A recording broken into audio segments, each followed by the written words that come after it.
로마서 5장 18절 19절 말씀입니다.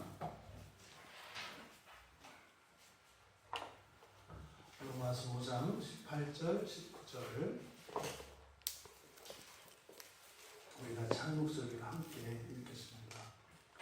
그런즉 한 범죄로 많은 사람이 정죄에 이른 것 같이 한 의로운 행위로 말미암아 많은 사람이 의롭다 하심을 받아 생명에 이르렀느니라.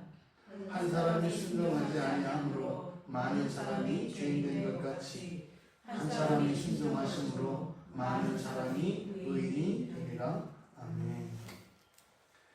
5장 12절부터 이렇게 이제 아담과 그리스도를 비교하면서 이렇게 이제 총정리하고 있습니다. 그래서 아담과 그리스도. 오늘 비슷비슷한 내용들이 이제 계속 반복되는데 초점이 좀 다르고 또 말씀하시고자 하는 의도가 비슷한 문장들 속에 들어 있습니다. 그래서 그것을 우리가 발견해낼 필요가 있습니다. 우리가 성경을 보고 이제 구원의 책이라고 합니다. 생명의 책이라고도 하고 구원의 책이라고도 합니다. 하나님이 이 성경을 우리에게 주신 것은 정말 그것을 간단하게 이야기한다면 구원을 위해서 주신 것입니다. 구원으로 향하는 유일한 길입니다. 성경 이외에는 구원의 길이 없습니다. 성경과 다른 무엇을 섞어서 만들어도 그것은 성경과 비슷할지는 몰라도 그것은 성경과 나란히 가는 것 같지만 결국은 파멸에 이르게 됩니다. 그래서 우리는 정말 목숨보다도 더 소중히 여겨야 할 것이 성경인 거죠. 이 성경 전체의 내용을 보면 많은 학자들 사이에서도 논쟁이 끊이지 않는 부분이 이 구원이라는 것이 어떻게 이루어지는가 하는 겁니다. 그래서 성경에 있는 모든 율법들을 완전히 순종하면 구원이 된다. 그랬더니 또 한쪽 사람들은 절대로 그렇게 할 수는 없다. 그럼 어떻게 구원에 이르느냐? 그래서 오직 믿음으로만 구원에 이른다. 하지만 이 세 가지의 그 주장들과 그런 해석들에는 나름대로의 의미가 다 있습니다. 그래서 섞여 있죠. 그래서 무엇 하나로도 어느 한 주장이 성경에서 말씀하시는 바 이 구원을 간단 명료하게 한 줄로 이렇게 이야기할 수가 없어요. 오직 믿음이라고 이야기했을 때에도 실천적으로 들어가 보면 거기에는 반드시 행위가 따르게 되어 있고 행위로 율법을 지킴으로 구원을 받는다라고 주장하는 사람들조차도 그 안에 들어가 보면 믿음이 있기 마련입니다. 그래서 이 모든 것들을 잘 균형 잡는 게 중요해요. 이 구원에 관한 지식 중에 바로 순종과 불순종의 문제. 순종해야 구원을 받는다. 불순종하면 구원받지 못한다. 이렇게 이야기할 때 또 그 구원이라는 말의 의미가 또 틀립니다. 하지만 여러분들은 그렇게 이해하셔야 돼요. 아담이 하나님께서 세상을 창조하시고 이제 하나님의 나라를 이루어가시고자 하실 때 아담을 에덴 동산에 이제 두셨습니다. 그때 아담을 통해서 하나님이 하나님 나라를 이제 세워 가시는데 방법이 길이 두 가지예요. 하나는 아담이 철저히 하나님 말씀에 순종하는 것이고 또 하나는 불순종하는 것입니다. 이것이 창조의 신비인데 사람에게 하나님께서 자유의지를 주셔서 순종할 수도 있고 불순종할 수도 있게 되어 있습니다. 그런데 여러분 생각해 보십시오. 맨 처음에 하나님이 창조하시고 아담을 에덴 동산에다 딱 갖다 놓으셨는데 거기에 선악을 알게 하는 나무의 열매가 있어요. 그것을 따먹지 않으면 구원을 받고 따먹으면 구원받지 못하는 것일까요? 그럴 리 없습니다. 따먹어도 구원받고 따먹지 않아도 구원받아요. 이것을 순종과 불순종을 모두 하나님의 순종 안에서 보는 것입니다. 성경을 보면 볼수록 그렇게 나와요. 마치 성경에서는 일단 거듭난 하나님의 백성들을 전제로 해서 이야기를 하기 때문에 여기에서 끊긴다, 죽는다 이런 이야기는 정말로 존재론적으로 끊겨나간다, 죽는다 이런 이야기가 아니고 그것과 다를 바 없다라고 하는 의미로 여러분들은 받아들이셔야 돼요. 또 이렇게 얘기했을 때 그러면 어쨌든 결국에는 안 끊어진다는 거구나. 이렇게 하면 안 된다고요. 끊길 것처럼 우리는 정말로 받아들이되 하지만 절대적으로 끊기지 않는 그 하나님 구원 안에서 가야 한다는 것입니다. 사실 지금 바울 사도께서 아담과 그리스도를 비교하시면서 나타내시려고 하는 이 마지막 결론 부분에 바로 불순종으로 의에 이르는 그 과정을 이제 보여주고 있습니다. 아담은 불순종의 대명사입니다. 예수는 순종의 대명사입니다. 그러니까 불순종한 아담도 사람이고 순종하신 예수도 하나님이시지만 또한 사람이십니다.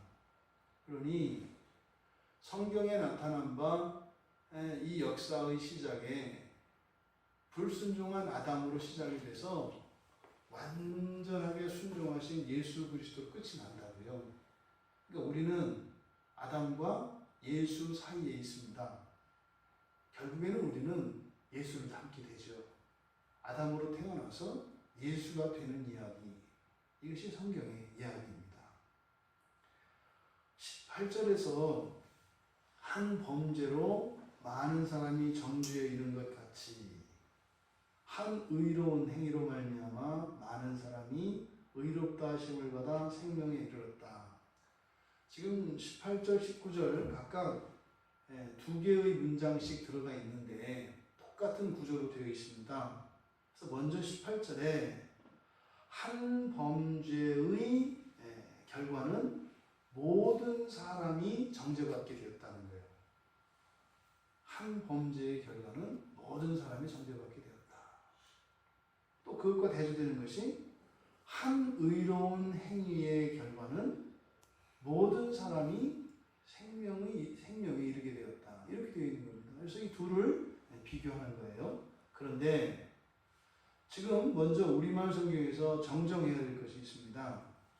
19절은 많은 사람, 이게 맞습니다만 18절에 사용된 단어는 많은이 아니라 판타스, 그래서 모든이라는 뜻이에요. 모든.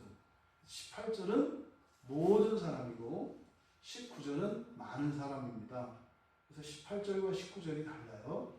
그래서 18절은 한 범죄로 모든 사람이에요. 예외 없다고요. 예외 없어요. 그래서 한 범죄로 모든 사람이 정죄당한 겁니다. 예외가 없어요, 여기에는. 그런데요, 여기에 사용된 이 범죄, 죄를 범하다. 성경에 이 죄를 범한다고 하는 이 표현이 상당히 많습니다. 이렇게 마음 같아서는 쭉 정리를 좀 해보고 싶었었는데 너무 양이 좀 많고 이건 이렇게 하루 이틀에 이렇게 할 수 있는 내용이 아니어서 이제 하다가 포기를 했습니다만, 어쨌든 오늘 이 본문에 사용된 이 범죄라고 하는 이 단어, 이게 파라토마토스 이렇게 되어 있거든요. 파라토마토스. 그러니까 여기서 범죄한다라고 하는 것은 보통 우리가 이야기하는 그 죄와는 좀 달라요. 이 단어가 의미하는 바는 넘어진다라는 뜻이에요. 넘어진다. 원래 넘어지다라고 하는 그런 만들어진 말인데 잘 쓰지 않는 말입니다. 그러니까 이게 헬라 당시에도 잘 사용하지 않는 말이에요. 이거는 이제 바울 사도가 이제 만들어낸 말이죠. 그래서 여기서 범죄라고 하는 것은 그냥 넘어진 겁니다. 넘어진 거. 그래서 이 단어를 마가복음 11장 25절에 가면은 허물이라고 번역이 되어 있고, 에베소서 2장 1절과 5절 거기에도 이제 허물로 번역되어 있어요. 그다음에 로마서 11장 11절에서는 넘어짐이라고 번역되어 있고, 이렇게 다양하게 번역되어 있는데, 여기서 이 범죄라고 하는 것이 범죄에 이 단어를 사용하는 바울 사도의 의도는 무엇인가 하면 굉장히 심각한 범죄, 그러니까 율법을 어기는 이런 범죄가 아니에요. 여기서 다루는 이 범죄는 사소한 실수 이런 겁니다. 그래서 뭐 엄청나게 이거 죄다, 이렇게 할 것까지 없는 그런 사소한 실수, 허물 이런 것들을 나타내는 말입니다. 지금 사실상 18절에서 한 범죄가 의미하는 바는 뭐예요? 이거는 사실 아담이 에덴 동산에서 한 그거 사건을 이야기하는 거거든요. 하와한테 그 선악에 나오는 열매를 받아먹은 이 사건.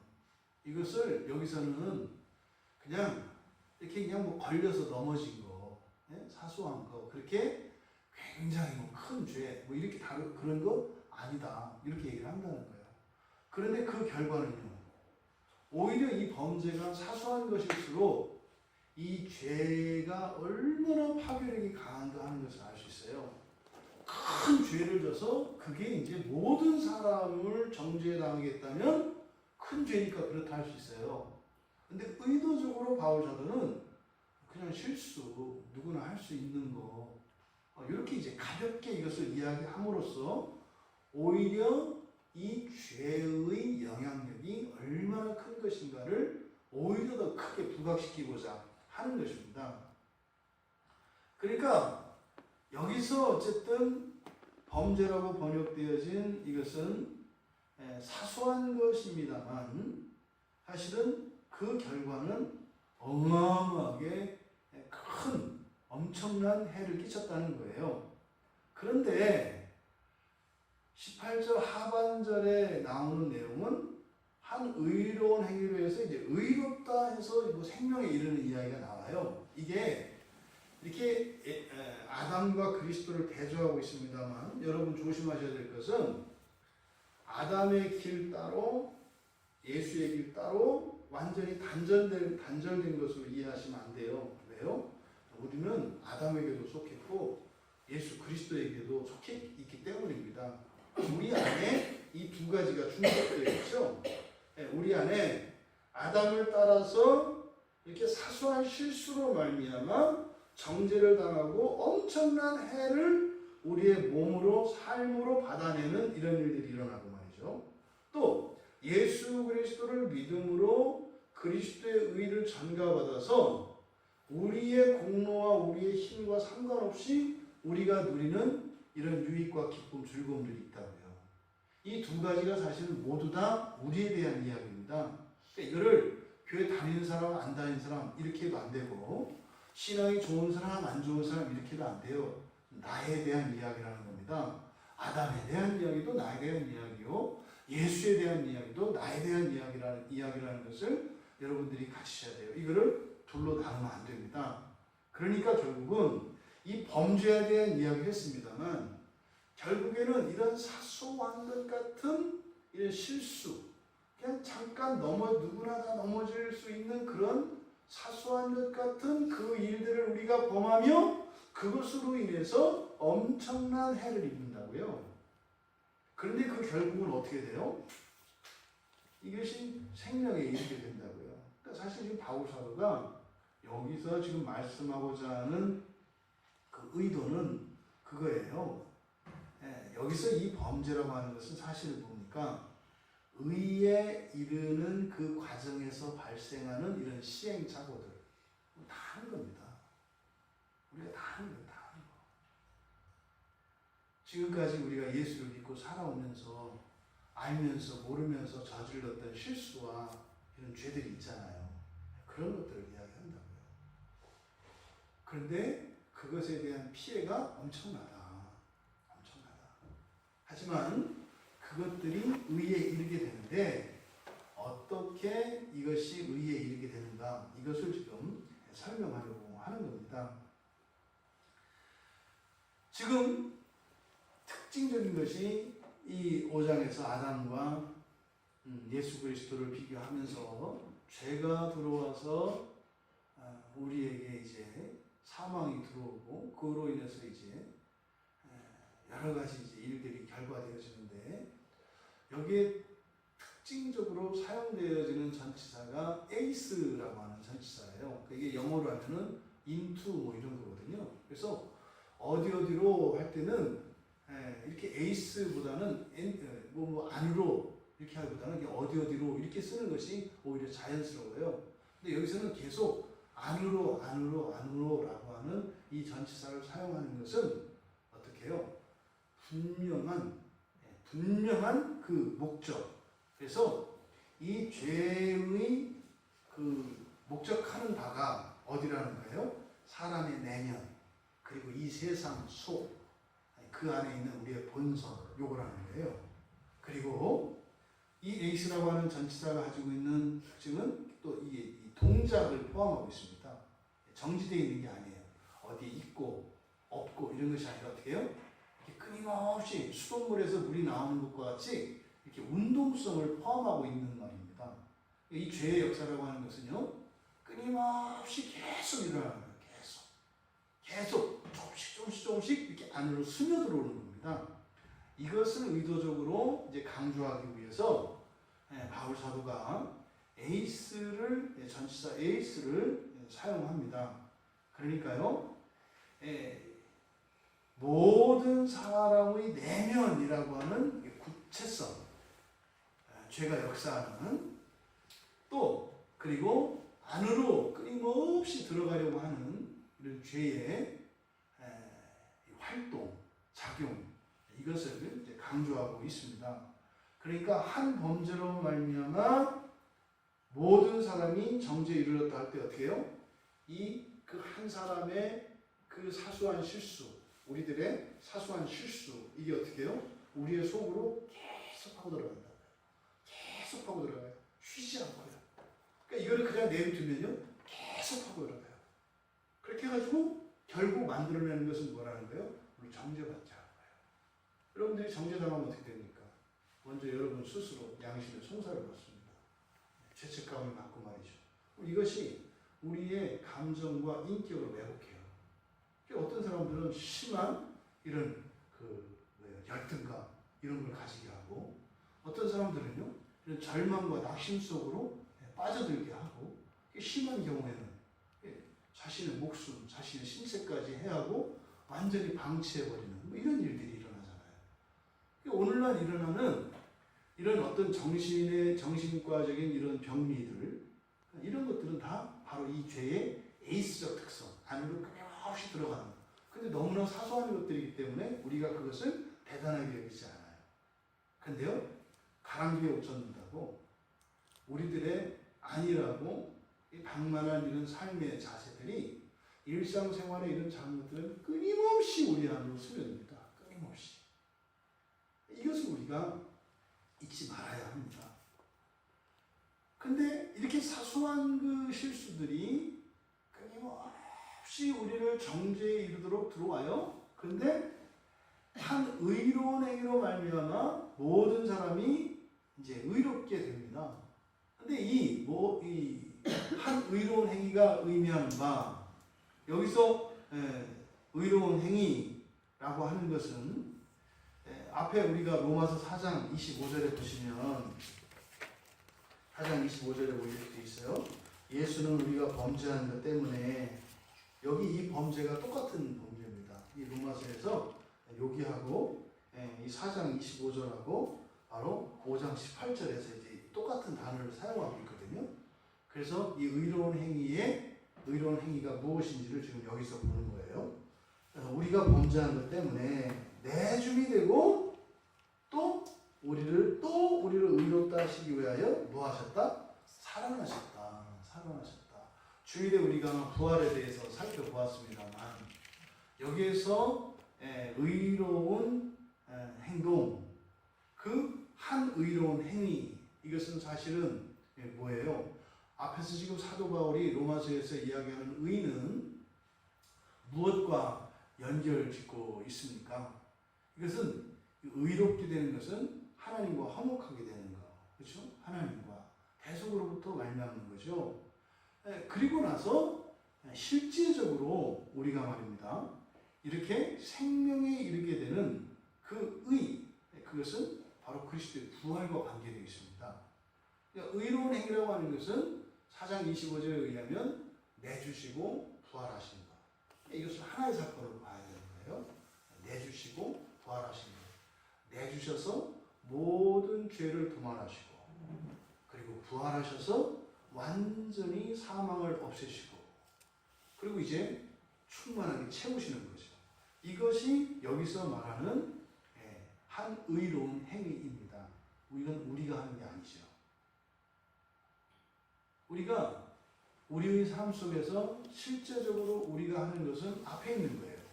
한 범죄, 사소한 실수, 허물, 걸려 넘어지는 거, 이거 이제 우리가 하는 거예요. 근데 이런 모든 것들을 통해서 우리는 정죄를 받는다고요. 근데 그것이 의롭게 되는 것은 뭐예요? 이미 먼저 하셨어요. 그리스도께서 먼저 하셨어요. 근데 그리스도께서 내어주시고 부활하신 그 일을 통해서 우리가 어떻게 해요? 의롭다함을 받아서 생명에 이르게 된다는 거죠. 그런데 그러면 그리스도께서 하셨다는 그것은 나와 완전히 타자로서의 그리스도가 하신, 마치 그 자녀가 빚진 것을 부모가 갚아주는 이런 행위냐? 그렇지 않아요. 왜냐하면 우리가 예수가 되어갑니다. 그러니까 예수께서 2000년 전에 죽으시고 부활하신, 즉 내어주시고 그리고 부활하신 그 일이 오늘의 우리의 현재의 삶 속에 일어납니다. 우리의 삶 속에. 이것이 결국 우리들이 그 죄를 대속하고 우리가 의를 이룬다는 의미가 아니라 그리스도께서 이루어 놓으신 그것이 우리 안에서 경험된다고 말씀을 드리는 거예요. 우리가 의롭게 되는 것은 그리스도로 말미암는 것입니다만 그리스도께서 이루어 놓으신 그것이 실제 우리의 삶 속에서 나타나요. 예수님이 나를 위해서 그러셨던 것처럼 내가 누군가를 위해서, 무엇을 위해서 내줌이 돼요. 그리고 어떻게 돼요? 그것 때문에 실제로 현실의 생활 속에서 굉장한 불편을 겪기도 하고 부당한 손해를 입기도 하고 고통을 겪기도 합니다. 그런데 거기서 부활을 경험한다고요. 이게 실제 우리의 삶 속에서 일어나는 겁니다. 하지만 원리적으로는 그리스도께서 하시는 것이다. 하지만 그것은 단지 타자적으로, 제3자적인 입장에서 예수가 그냥 하는 것이 아니라 예수께서 하신 그 일이 후속적으로 나에게 뒤따라 그렇게 따라가는 일이 일어난다고요. 근데 그것은 우리가 하는 일이 아니에요. 우리가 하는 거지만. 왜요? 그 힘은 우리에게 없었는데 생겼어요. 절대 못하는 건데 하고 있다니까요. 그러니까 내가 안 하는 건 아닌데 사실 내가 하는 게 아니에요. 그러니까 예수의 내어주심과 부활이 우리의 삶 속에서 일어난다 이 말입니다. 이게 없으니까 사람들이 예수 믿고 살아가는데 맨날 고민하는 거예요. 언제 봄방학 할까? 언제 겨울방학 할까? 언제 휴학 할까? 이렇게. 이게 없으니까 이런 역동적인 죄의 작용과 또 그 죄들을 오히려 정죄로부터 우리를 대속하시고 오히려 그것을 이기시면서 의롭게 하시는 이런 생명의 작용이 끊임없이 죽고 살아나고 하는 일들이 계속 일어난다면요, 우리의 관심은 거기에 있게 됩니다. 내 삶 속에서 일어나는 그 그리스도께서 이루시는 그 구원의 일들이 내 삶의 의미가 됩니다. 똑같이 똑같이 아침에 일어나서 하루를 보내도 말입니다. 똑같은 삶의 방식으로 살아가도, 예? 그 뭐예요? 그 옛날에 제가 좋아했던 가수가 송모 가수가 하는 참새하루 이런 노래 있었어요. 아침이 밝았구나. 그래서 맨날 똑같이 살아가요. 근데요, 똑같지가 않아요. 그 안에서 날마다 무너지고 세워지고 무너지고 세워지고 하는 일들이 계속 일어나기 때문에 절대 무료하거나 맹숭맹숭하지 않는 거죠. 성령의 역사가 느껴지는 거죠. 그러니까 예수 그리스도의 행위를 나타내는 이 한 의로운 행위는 내어주심과 부활을 의미하는 것인데, 모본으로서 예수 그리스도의 행위인 거죠. 이 한 의로운 행위라는 것이. 그렇죠? 하지만 이것이 어떻게 된다? 우리의 실천으로, 후속적으로 우리의 실천이 뒤따르게 된다는 거예요. 하라는 게 아닙니다. 여러분 이렇게 하셔야 합니다. 예수님처럼 내어주세요. 이게 아니에요. 그냥 이렇게 되고 나서 깨닫는 거예요. 내가 내어주고 있네. 내가 부활하고 있네. 이거는 제 설명을 드리는 거지 하는 게 아니에요. 또 뭐 내 십자가를 지고 또 이를 꼭 물고 또 살라고 하는 이 얘기 아니라고, 그 얘기 아니라고. 여러분의 삶 속에서는 반드시 내어주고 부활하신 일들이 반드시 있어요. 다. 근데 그걸 발견을 못한다고요. 왜?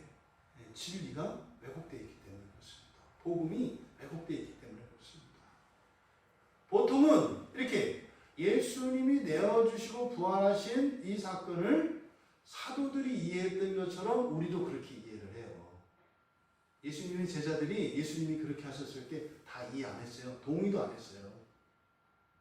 그러니까 여러분의 삶 속에 그리스도께서 사셨던, 그리고 이루셨던 그 일들이 여러분의 과거 속에 쭉 있거든요. 그런 것을 우리는 뭐라고 생각하냐면 되게 불행했던 시절이라고 생각한다고요. 영광이라고 생각하는 게 아니라 그걸 불행했다고 생각한다고요.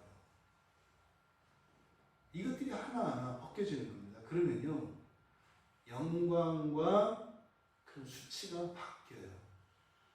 인식이 바뀌는 겁니다. 고린도후서 5장 19절에 보면 이렇게 되어 있어요. 하나님께서 그리스도 안에 계셔서 세상을 자기와 화목하게 하시며 그들의 죄를 그들에게 돌리지 아니하시고 화목하게 하는 말씀을 우리에게 부탁했다 그래요. 화목하게 하는 말씀을 우리에게 부탁했다. 그러면 그들의 죄를 그들에게 돌리는 게 아니라 그들의 죄를 하나님과 화목하게 하는 말씀을 우리에게 주어줬대요. 그럼 우리가 맡은 직분은 뭐예요? 화목하게 하는 직분이에요. 근데 누구와 누구를 화목시켜야 돼요? 그 죄를 지은 그들과 하나님 사이를 우리가 화목시켜야 된다고요. 이게 누가 하셨던 일이에요? 예수님이 하신 일이에요. 예수님이 오셔서 이 땅에 오셔서 하신 게 뭐예요? 하나님과 이 세상을 화목하게 시키신 거예요. 그리고 그 권세와 그 권능을 우리에게 주시고 천국으로 가셨잖아요. 그리고 다시 오셔서 결산하신다고 하잖아요. 그러니까 우리들이 살아가는 일은 뭐예요? 그들의 죄를 그들에게 돌리지 않고 화목하게 하는 말씀을 가지고 살아가는 거예요. 그러면 화목하게 하는 말씀을 가졌다는 것은 이제 성경, 복음을 의미하는 것인데, 그럼 이것을 가지고 어떻게 돼요? 하나님께 죄가 있으면 멸망할 것입니다. 또 하나님께 죄가 있는 사람들은 하나님으로부터 멀어질 것입니다. 근데 말씀을 맡은 자들은요, 도망가려고 하는 그 사람들을 붙잡아 놓고 또 하나님과 그 죄인들 사이에 거리를 좁히는 그 일을 해라가 아니에요. 그 일을 감당하게 할 수 있는 능력이 생긴다는 거예요. 뭐가? 말씀이.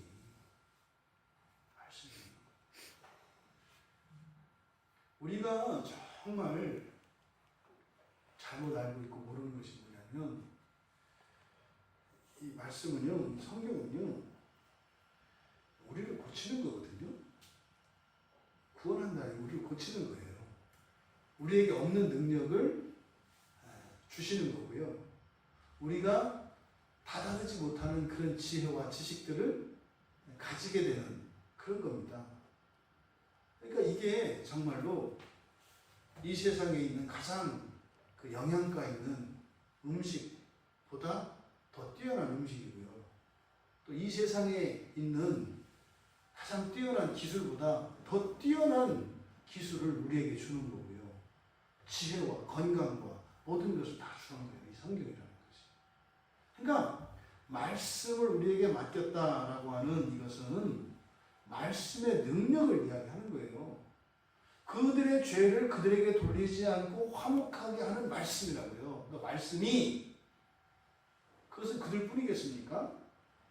우리도 우리의 죄가 있는데 그 죄가 우리에게 돌아오지 않고 그 죄가 다른 데로 가게 해요. 누구에게요? 예수께로. 그게 말씀의 능력이라니까요. 이거는 그냥 설명만이 그런 게 아니라 실제로 아까 뭐라 그랬습니까? 죄는 이 에이스라고 하는 전치사를 써서 끊임없이 안으로 들어온다 그랬잖아요. 그럼 죄와 함께 이 사소한 실수와 함께 이 사망의 물줄기가 계속 실개처럼 흐른다니까요. 그런데 말씀은요. 물의 방향을 바꾼다고요. 그래서 그 죄의 저주와 진노가 우리에게 오는 것이 아니라 그리스도께로 가게 한다 이 말이에요. 이게 말씀의 능력이에요. 단순히 이것은 논리적으로 이렇게 해서 이런 거니까 너희들이 해야 될 게 아니다. 말씀은 성경이 이렇게 기록되어 있습니다만 사실은 성령 하나님의 능력이죠. 이것은 그대로 되거든요. 그대로 되는 것은 머리로만 이해하는 게 아니라 실제적으로 그 일이 일어난다고요. 이게 말씀이에요. 갈라디아서 6장 1절에 보면 형제들아 사람이 만일 무슨 범죄한 일이 드러나거든 신령한 너희는 온유한 심령으로 그러한 자를 바로잡고 너 자신을 살펴보아 너도 시험을 받을까 두려워하라. 지금 여기서 고린도후서 5장 19절이나 갈라디아서 6장 1절이나 지금 여기에 나타나는 이 죄들 이게 이제 앞에서 이야기했던 사소한 죄 그것과 관계되어 있는데 이것들은 전부 다 어떻게 돼요? 다 고치기 위한 것이고 고치는 과정에서 일어나는 일들이에요. 이것은.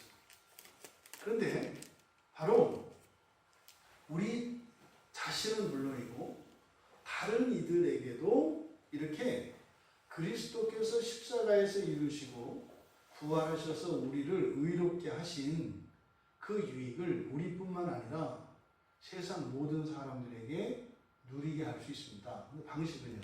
우리가 먼저 누려야 돼요. 우리가 먼저. 그리고 사람들이 본다고요. 보고 따라오는 거죠.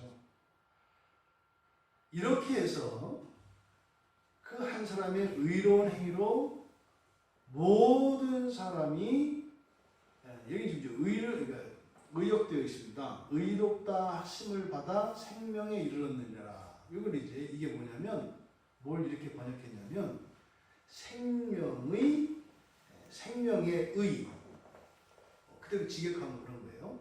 그래서 행위로 말미암아 모든 사람이 생명의 의를 가지게 된 것. 요거를 이제 풀어서 이야기한 겁니다. 그래서 생명의 의가 뭘까요? 생명의 의. 여기에 사용된 이 의라고 하는 이 말이 이것도 이게 잘 쓰는 말이 아닙니다. 의롭다 하심을 받아 생명에 이르렀다 이렇게 되어 있는데 이걸 그냥 그대로 지역하면 그거거든요. 생명의 의예요. 생명의 의에 이렇게 되었다. 그럼 생명의 의가 뭘까요? 생명의 의가. 의와 생명은 뗄래야 뗄 수 없죠, 사실은. 근데 이거는요, 성경에서 의에 이르는 길이 두 가지가 있어요. 율법의 행위로 이르는 길이 있고, 그리고 예수 그리스도로부터 이제 바울 사도가 로마서에서 계속 우리에게 증거하는 의는 그리스도로부터 전가되는 의입니다. 근데 그 그리스도의 의가 어떻게 전가돼요? 예수 그리스도의 생명과 함께 우리에게 전가되거든요. 그러니까 여기서 생명의 지금 우리말에 의롭다 하심으로 생명에 이르렀다 이렇게 간단하게 번역해서는 안 되고 영원한 생명의 의 이렇게 이해를 하는 것이 본문의 뜻을 한층 더 정확하게 이해하는 것이라고 할 수 있을 것입니다. 율법을 지켜서 우리가 얻는 의가 아니라 예수 그리스도의 생명으로부터 말미암는 즉 예수로부터 전가된 그 의 이렇게 말한다고요. 그러니까 예수님이 하신 그 의로운 행위는 뭐라는 거예요? 예수님의 생명을 우리에게 주시기 위한 것이었다. 이렇게 얘기하는 거예요.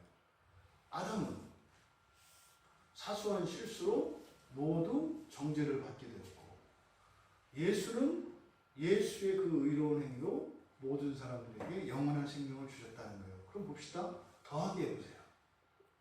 아담 더하기 예수의 것이라고요. 그럼 아담의 이 범죄로 사소한 그 실수로 모든 사람이 정죄를 받았어요. 더하기 예수의 의로운 행위 내어줌과 부활하심으로 예수의 그 생명의 의가 우리에게 주어졌어요. 그러면 계산 결과는 플러스예요, 마이너스예요? 그러니까 정죄, 사망은 마이너스고 생명을 플러스라고 했을 때 아담으로 말미암아 결과되어진 정죄와 예수의 의로운 행위로 말미암아진 이 생명의 의 합하면 연산 결과가 답이 플러스가 나오겠어요? 마이너스가 나오겠어요? 당연히 플러스가 나오시죠. 당연히. 왜요? 예수의 생명은 무한한 생명이기 때문에 영원한 생명이기 때문에 아담의 그 사소한 실수가 만들어낸 모든 사람의 정죄라는 것도 어마어마하게 커요. 그런데 예수의 이 생명은 영원한 생명이기 때문에 연산의 결과는 플러스가 된다. 바로 이 부분을 이야기하려고 하는 것입니다. 이게 이제 로마서 8장 28절에서 얘기하는 합력하여 선을 이룬다라고 하는 요 내용이 같은 내용이에요. 그러니까 로마서에서 나오는 요 밑에 배경에 깔려 있는 굉장히 중요한 사상이 이거예요. 우리의 착함과 악함, 우리의 의로움과 죄됨, 이 모든 것이 합해서 연산의 결과는 뭐다? 플러스다라는 거예요. 플러스다. 우리가 지금까지 살면서 죄도 짓고 이렇게 했지만 그리스도께서 행하신 그것 때문에 또 그게 무슨 말이에요? 그 결과가 우리의 삶 속에 미친다고 했어요. 우리의 삶 속에서 일어나는 없는 것 같이 그래서 우리조차도 신경도 쓰지 않는 그것이 전체 이거를 합산을 하면 그 결과는 플러스로 나온다는 거예요. 근데 그 플러스가 점점 커져가는 거죠. 이게 바울 사도의 복음의 핵심입니다. 그래서 18절은 그 아담이 선택한 불순종이지 않습니까? 그 아담이 선택한 그 불순종, 그 아담의 선택, 그 따먹는 그 선택, 그리고 예수 그리스도도 선택하신 거예요. 하늘에 그냥 있을 것인가, 아니면 이 땅에 내려오실 것인가, 마찬가지예요. 예수님도 선택을 하신 거예요. 그러니까 두 아담의 이 선택에 의해서 합산되어져서 나오시는 것이 나오는 게 뭐냐? 결국은요, 의가 이루어진다는 거예요. 근데 그것이 어떤 과정을 거쳐 일어나느냐? 우리는 범죄를, 악을 선택을 하고 그걸 당해서 정죄받고 그러면 그 정죄에 대해서 그리스도께서 대신 내어주시고 부활하심으로 우리가 의롭게 되어지는데 그것을 끝나는 게 아니라 실제적으로 우리의 존재의 변화가 일어난다는 거죠. 바로 이것을 설명하려고 하는 겁니다. 그러니까요, 누군가의 넘어짐이라고 하는 것은 의롭게 되는 과정에서 일어나는 거예요. 그러면 그 넘어진 그것으로 인해서 무슨 일이 일어나는 것인지를 깨달아야 돼요. 넘어졌으면요, 다시는 넘어지지 않게 될 것입니다. 다시는 넘어지지 않게 될 것입니다. 물론 그것이 바로 즉각적으로 다음번부터 안 넘어지게 될지, 앞으로 2번, 3번 더 넘어지게 될지, 그것은 몰라요. 그건 여러분들이 선택하는 거예요. 네? 무릎 한 번 넘어진 거로 무릎 깨지고 한 번 깨지고 끝나든지 아니면 여러 번 깨지든지는 여러분 선택에 따라 있어요. 하지만 어떻게 된다? 결국에는 넘어지지 않게 된다는 거예요.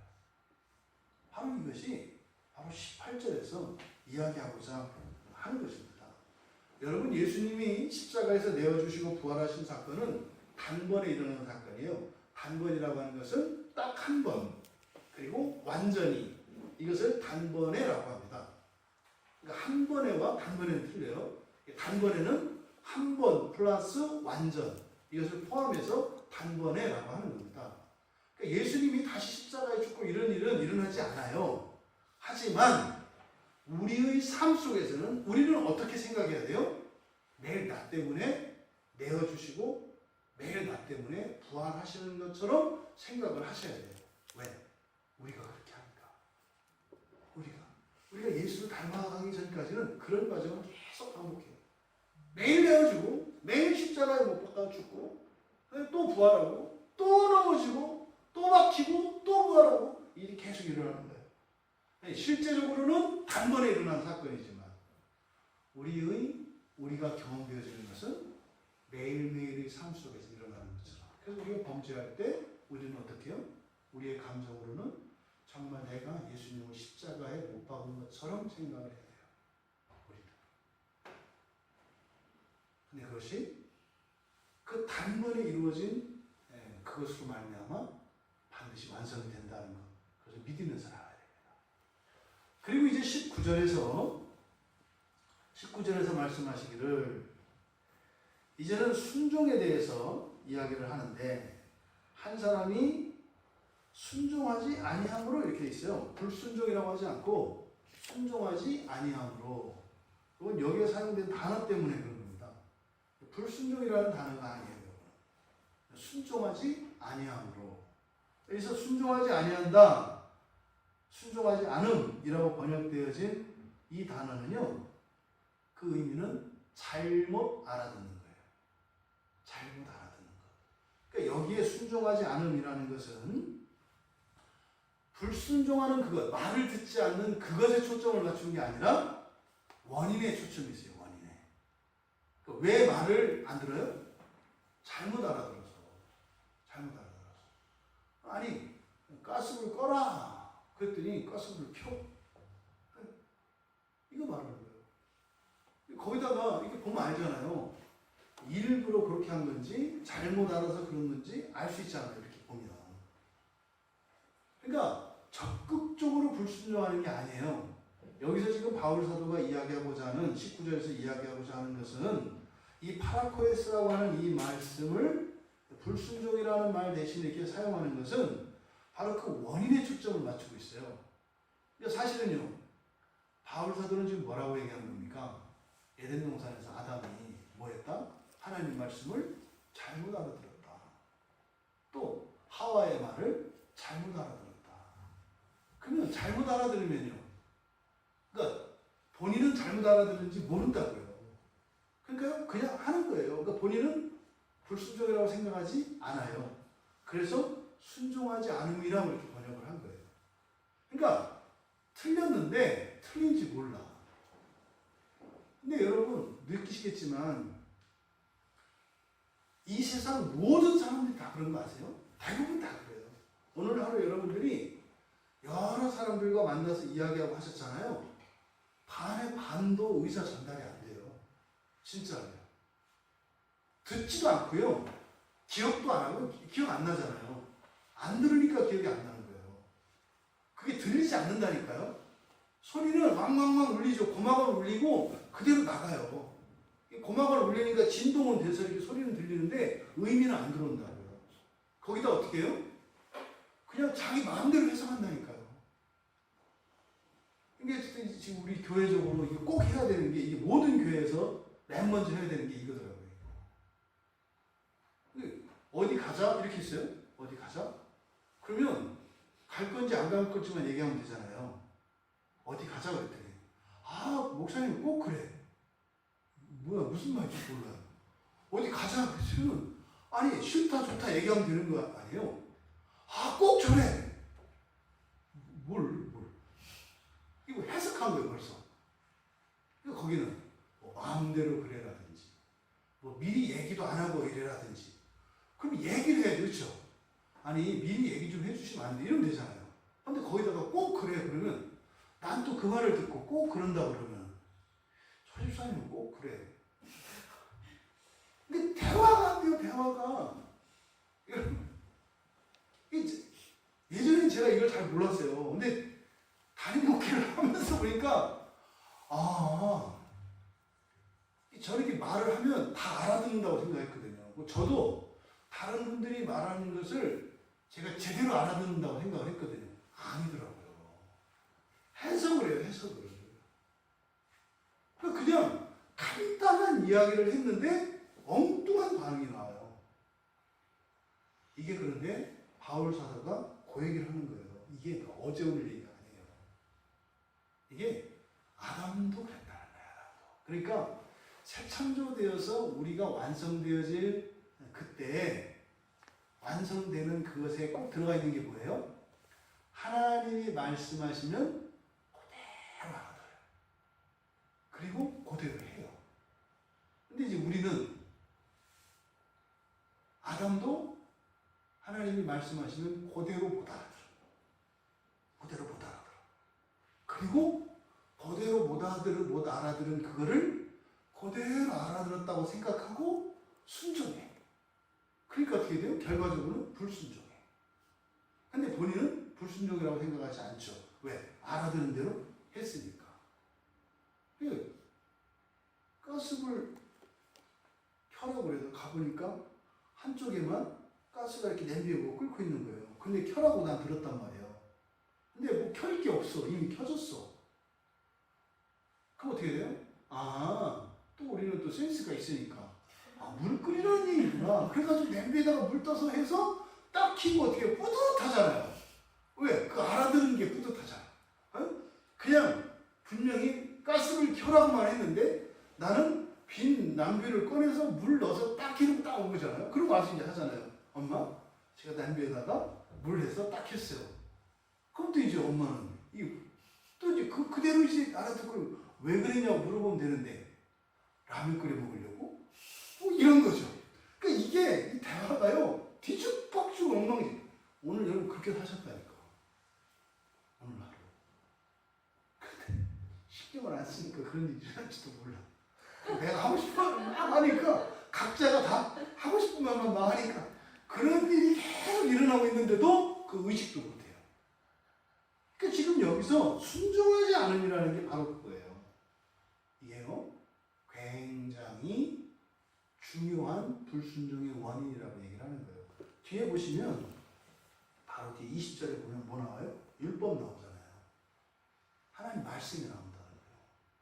그래서 여기서 이야기하는 이 순종하지 않으면 행위의 불순종 이걸 얘기하는 게 아니라 이거는 의지적인 측면이고 이것은 사실은 우리의 지성적인 측면을 얘기하는 거라고요. 우리의 지성이 이렇게 말귀를 못 알아들어요. 말귀를. 그래서 이게 문제예요. 거기다가 성실하고 책하고 책임감이 있으면 문제라니까. 말귀를 잘 알았는데 열심히 하고 최선을 다하고 반드시 해. 그럼 어떻게 돼요? 힘껏 불순종하는 거예요. 근데 본인은 순종한다고 하는데 그거 뭐라고 하면 이제 얼마나 이제 섭섭해요. 죽을 힘을 다해서 했는데 그걸 뭐라고 하면 어떡해. 그러니까 이게 바울 사도가 지금 이야기하려는 핵심이다. 순종하지 않은. 그래서 여러분 바울 사도가 결국에는 지금 그 생명의 의, 그러니까 의인이 된다는 건데 의인이 된다고 하는 이것을 지금 19절에서는 무엇과 관련시키고 있어요? 하나님 말씀을 온전히 알아듣는 것과 연관시키고 있어요. 거룩하게 되고 죄 짓지 않는 게 아니에요. 하나님하고 오해하지 않는 거고요. 하나님 말씀을 제대로 알아들어야 이 다음에 천국 가서도 편안히 살지 않겠어요? 여러분 그러지 않아요? 이렇게 공동체를 이루면서 살아가는데 굉장히 힘든 게 뭐예요? 말이 안 통합니다. 계속 오해가 오해. 그러니까요, 너무너무 피곤하다고요. 그러니까 쓰지 않아도 되는 힘이에요, 그걸. 그러니까요, 차근차근 하나하나 풀어가야 돼요, 실제로. 우리가 그리스도인으로 이렇게 살아간다는 게. 이거 보세요. 어떤 분이 그러세요.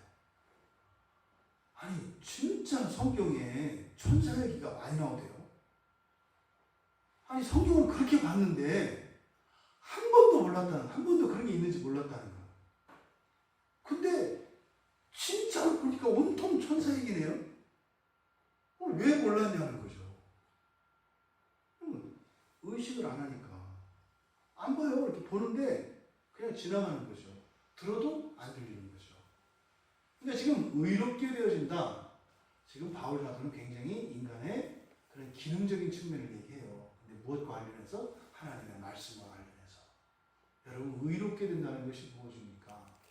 여러 가지가 있겠습니다만 우리의 전인격이 완전해지는 거예요. 이걸 본성의 변화라고 한다고요. 그러니까 지금 하나님의 말씀을 온전히 알아듣는 것. 고린도후서 10장 6절에 보면 너희의 복종이 온전하게 될 때 모든 복종하지 않는 것을 벌하려고 준비하는 중에 있노라. 이게 이제 이 개념이 여기에 사용한 이 파라코에스라고 하는 이 말을 그냥 똑같이 불순종으로 통일시켜 버리니까 이런 이제 일들이 일어나는 거예요. 그러니까 고린도후서 10장 6절의 말씀이 그거거든요. 복종이 온전하게 될 때에 뒤에 뭐라 했어요? 모든 복종하지 않는 것을 벌하려고 준비한다. 이게 무슨 말이에요? 그러니까 복종이 온전하게 될 때에 우리가 잘 배우고 이제 하나님 말씀을 완전히 따르게 이렇게 되면 그동안 복종하지 않았던 것을 벌하겠다? 그렇게 보여요. 모든 복종이 온전하게 될 때 모든 복종하지 않는 것을 벌하려고 준비하는 중에 있다.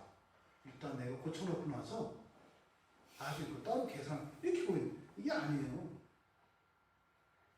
너희들이 복종이 온전하게 될 때 그 다음에 모든 복종하지 않는 것을 벌하려고 이 벌하려고 라고 하는 말이 벌한다 이런 말도 있습니다만 없앤다는 거예요. 없앤다. 이긴다는 거예요.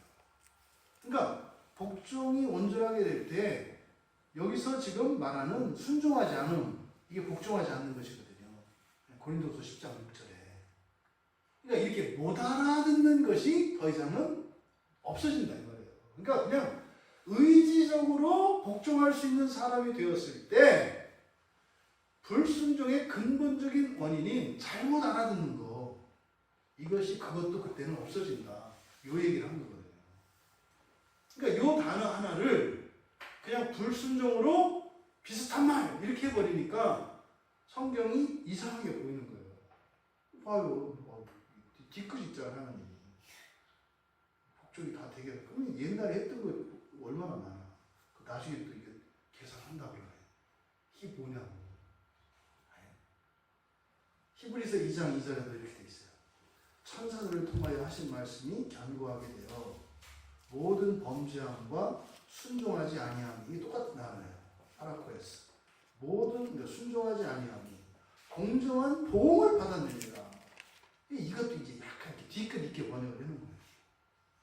그러니까 말씀이 견고하게 되어 이거세요. 천사들을 통해서 하신 말씀 이미 되어진 말씀이에요. 견고하다는 것은 변하지 않는다 이 말이에요. 천사를 통해서 우리에게 전해진 변하지 않는 그 하나님 말씀 이것이 어떻게 해요?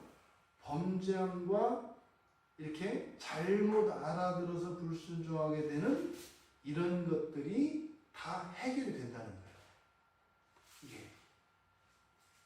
이게 지금 한 사람이 순종하지 않으므로 지금 무엇이다? 바울 사도는 아담이 그것을 먹었던 근본적인 이유를 굉장히 중요한 것을 지적하고 있는 거예요. 말귀를 못 알아들어서. 하물며 아담도 못 알아듣는데 우리는 어떻겠어요? 아니 애들 저 학교에서도 시험 공부하려고 그러면 4번 5번씩 하더만 그 하나님 말씀을 한 번에 이렇게 딱 들어서 알려고 하는 이 말도 안 되는. 예? 아담도 그 헷갈려가지고 범죄했는데 어떡하실까? 우리는 근본적으로 잘 못 알아듣게 되어 있다. 그러니까 뭐예요? 아, 나만 그런 게 아니구나. 그거 가지고 괜히 이렇게 기죽고 이럴 게 아니라 어떻게요? 아, 원래 만 여러 번 들어야 되는 거구나. 요걸 이제 배우면 되는 거죠. 그리고 한 사람의 순종으로 많은 사람이 의인이 될 것. 예, 이제 순종이라고 하는 이 말의 기본 뜻이 듣는 데 있어요. 듣는 거. 잘 듣는 거예요. 잘 듣고 따르는 거. 이걸 순종이에요. 이게 우선은 정확히 들어야 할지 말지를 결정하잖아요. 근데 정확히 듣지 않은 상태에서는 할 수 없어요. 제가 이제 그 군대를 운전병으로 갔거든요. 제가 운전면허증도 없었어요. 군대 갈 때. 그때 뭐 그 운전병으로 갔어요. 근데 뭐 엔진을 알아요, 뭐를 알아요, 모르죠. 근데 뭐 작업을 하면은 막 시켜요. 막 부르거든요. 그럼 전문 용어들이 막 나와요. 그 자동차를 고치고 할 때 사용하는 기구들이 있거든요. 그게 전문 용어로 막 해요. 거기다가 볼트 너트가 크기가 다 다르잖아요. 이제 기술이 있는 사람들은 다 안다고요. 어디에는 몇 미리짜리가 들어가고 어디는 몇 미리짜리 들어가는지 알아요. 그럼 야, 뭐 예를 들어서 빵꾸 할 거니까 갖고 와. 그러면 알아듣거든요. 하는 사람들. 저는 알지도 못해요. 못 알아들었어요. 근데 가만히 있으면 또 이거는 명령에 불복종하는 게 돼요. 또 죽게 맞아요. 그러니까 무조건 네 알겠습니다. 씩씩하게 외치고 막 뛰어가야 돼요. 그때 가는데요. 내가 왜 가는지 몰라요.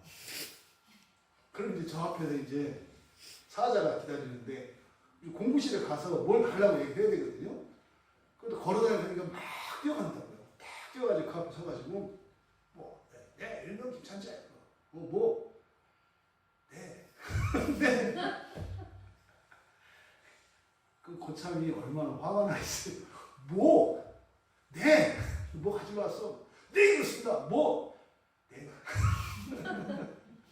그죠. 새몽둥이가 탁 날라와요. 깍두기 너 돈 냈어 안 냈어? 학원비.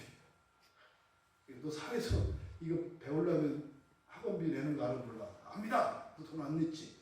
너 이거 마신 거 피값으로 간 거다? 네, 알겠습니다. 그 들고 이제 막 가는 거예요. 그럼 이렇게 이제 피 나잖아요. 맞았냐? 얘기하지. 얘기하면 더 때려요.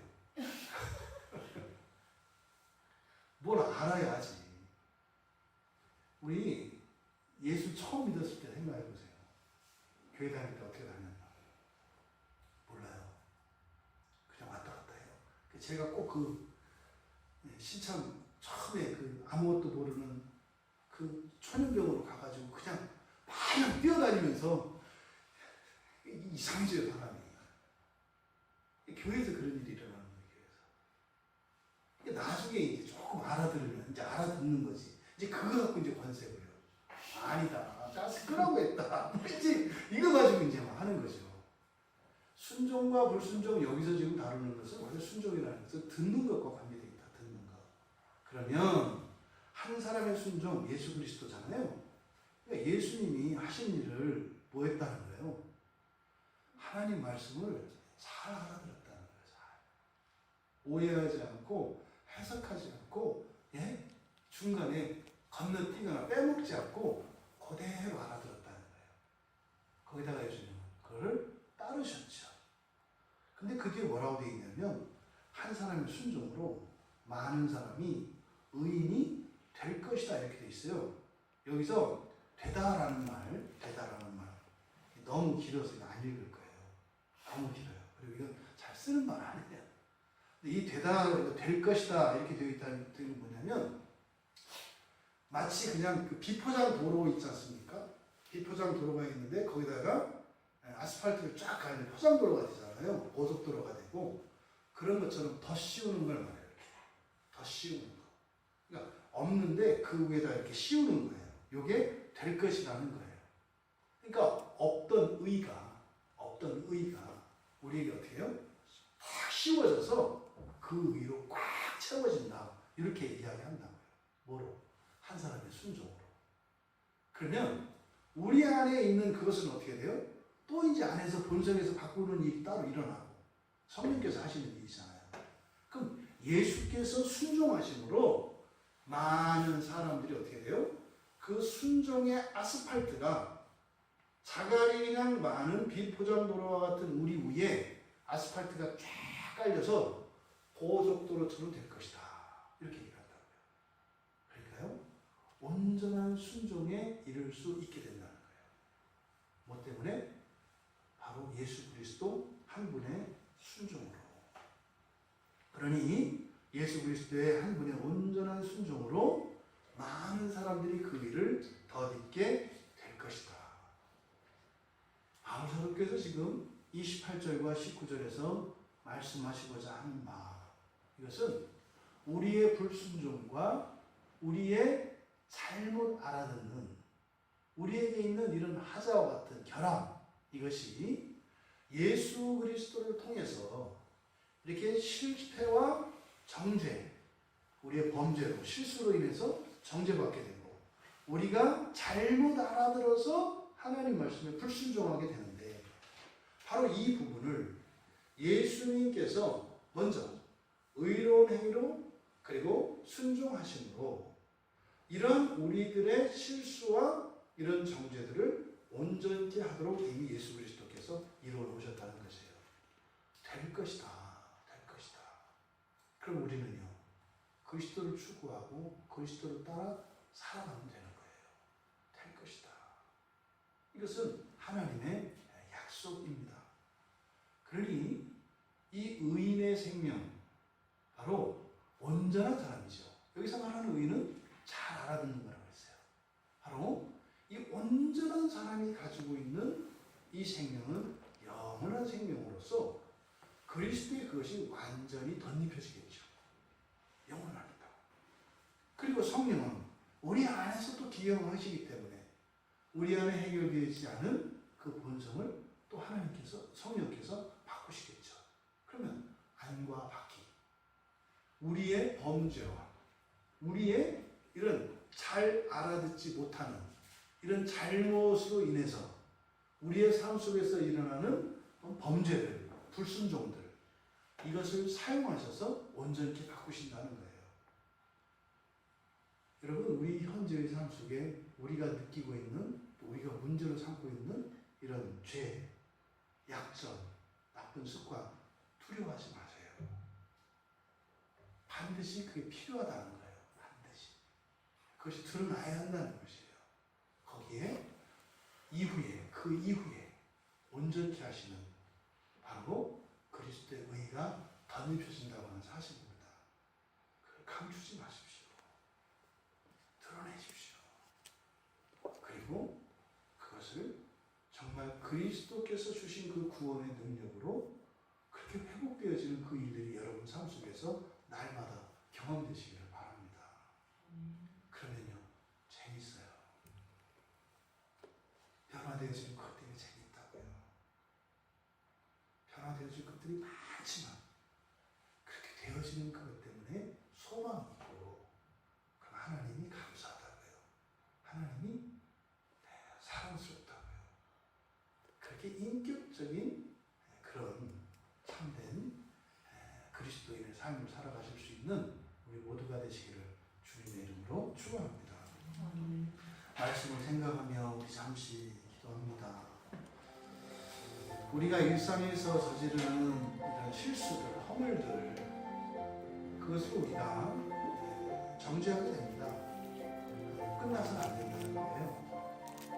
예수님이 그래서 십자가에서 내어주셨고 부활하신 거라. 그래서 어떻게 해요? 그것을 온전하게 바꿔주신다. 또 우리들이 하나님 말씀을 잘 못 알아듣습니다. 적극적으로 불순종하는 거 말고 오해하고 잘못 알아들어서 실수하는 거, 그거 수치스러운 것도 아니고 아니라는 거예요. 그것을 인해서 우리가 불순종하는 거. 예수 그리스도께서 그렇게 하지 않도록 예수 그리스도의 의로 우리에게 덧입혀 주신다는 것이에요. 하나님, 나를 새롭게 하옵소서. 내가 하나님